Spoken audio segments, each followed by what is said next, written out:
So just how far down do you want to go? Well, we could talk it out over a cup of joe, and you could look deep into my eyes like I was a supermodel. Okay, here's another video that one of our subscribers told us about. It's called The Marijuana They Don't Want You to Know About. It's about medical marijuana and the absolute lunacy surrounding marijuana laws. Check out this clip from it.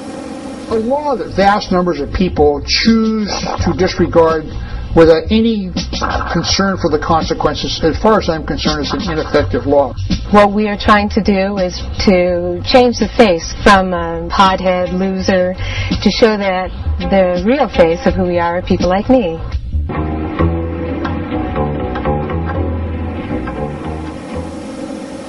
Hey, Mr. Schlong, that woman was saying exactly what we're trying to do. Show the world that most stoners aren't fuck-ups. No more than anyone else, and maybe even less.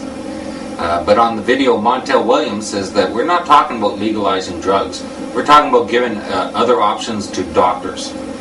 Well, Montel, you may not be talking about it, but we sure as hell are. And stop calling marijuana drugs. It technically is, of course, but all drugs are not the same. But at the same time, people shouldn't be jailed and harmed no matter what drugs they do or addictions they have, as far as I'm concerned. Now, I want all the medical patients to hear this. You know most stoners support medical marijuana, but it seems that some medical marijuana users think that recreational stoners should still go without. First of all, what's good for the goose is good for the gander. But even that aside, whether it's medical or recreational doesn't matter. There's no reason to control people's personal habits with laws, ever, for any reason. What we're talking about here on this show is basic human rights, right? The right to do what we want without hurting anyone or anything but ourselves, if even that. After all, it's not like committing suicide where the person is most likely not in control of their faculties, and we know what the fuck we're doing. But do those anti-drug dweebs? Not if they get us involved in this fight. And that's that.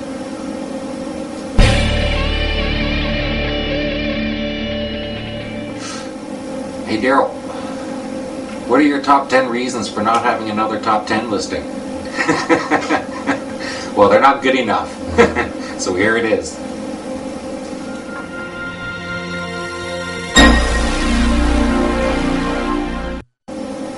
Okay, this week it's the top 10 stoner movies.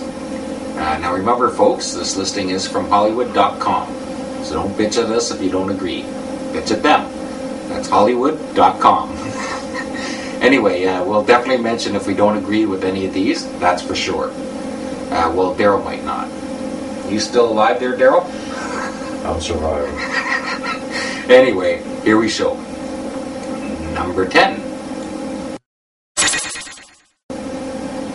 Jay and Silent Bob Strike Back from 2001. We reviewed it in episode 3, part 1 of 4. And can see why it has to be in the top 10. Now number 9. The way out. Okay, number 9 is Harold and Kumar Go to White Castle from 2004. We reviewed that one in episode 1, part 1. Yeah, it's one of my personal favorites, so I think it should be a little bit higher than that. Mind you, I think everyone should be a little higher than that. Okay, number 8. Knocked Up from 2007. I'd say that was kind of stoner movie blasphemy, but according to Hollywood.com, Rogan's protagonist is the consummate stoner. Or consume it. Anyway, even rescuing his favorite bong during an earthquake.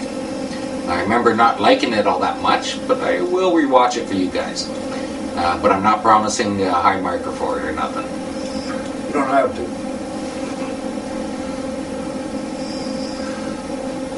Number 7. Friday, 1995.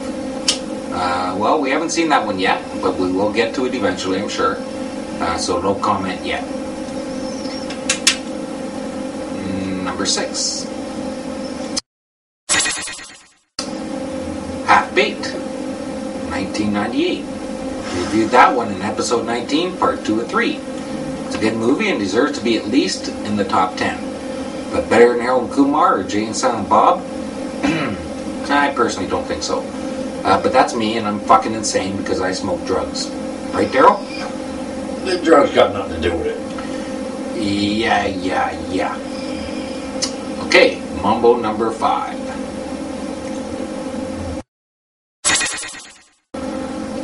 The Big Lebowski, 1998. And we reviewed that one in episode 16, part 3 or 4. We've done quite a few of them so far, eh? Number 4. Fast Times at Ridgemont High, 1982. Of course, we reviewed that one in episode 4, part 3 or 4. Phoebe. You can just check those out, by the way. Number 3. Jennifer Jason. Easy Rider, 1969. We haven't actually reviewed that one yet, but I'm still deciding if it's actually a stoner movie or not. You know, just because it has pot smoking scenes and it was iconic to stoners doesn't actually make it a stoner movie. But bikers are stoners a lot of the time, so I'll have to watch it again with a different frame of mind this time. Skepticism. Maybe let us know if you think it's a stoner movie and why. Number 2.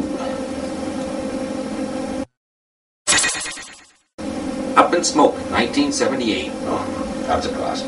And of course we had to review that in episode 2, part 1 of 4. But hey, I guess they're not stoners at Hollywood.com. Just kidding.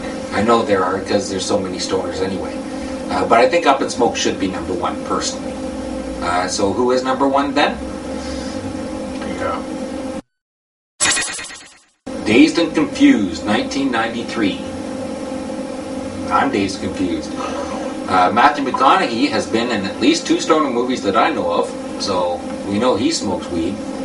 Anyway, Hollywood.com says that Up in Smoke is outdated while Dazed and Confused is timeless. Well, Dazed and Confused may be timeless, but we aren't. So to hell with this segment.